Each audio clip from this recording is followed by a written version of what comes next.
আলেম ওলামাদেরকে জঙ্গি বলে আসছে প্রথম আলো একদম শুরু থেকে, যেটা মুসলমানদের টাকায় ট্যাক্সে চলে, মুসলমানদের খেয়ে পড়ে, মুসলমানদের বিরুদ্ধে কথা বলবে, এটা আমরা মানি না। পত্রিকাকে বন্ধ করে দেওয়া অন্যতে বিলম্ব। আমাদের রাসূল সাল্লাল্লাহু আলাইহি ওয়াসাল্লামের এটা উম্মতের জমিন, এই জমিনে কোনো ফ্যাসিস্ট বিরোধী কোনো জঙ্গি গোষ্ঠী কখনোই আমরা থাকতে দিব না।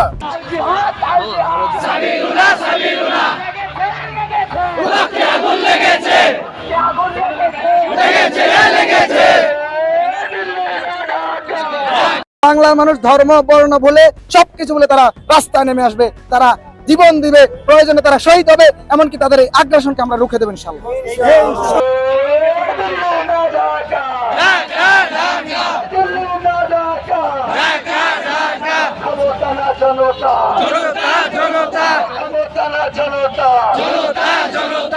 আমাদের বিরুদ্ধে তারা এই পর্যন্ত যতগুলো প্রোপাগান্ডা চালিয়েছে, সমস্ত প্রোপাগান্ডার জবাব ইনশাআল্লাহ দেওয়া হবে।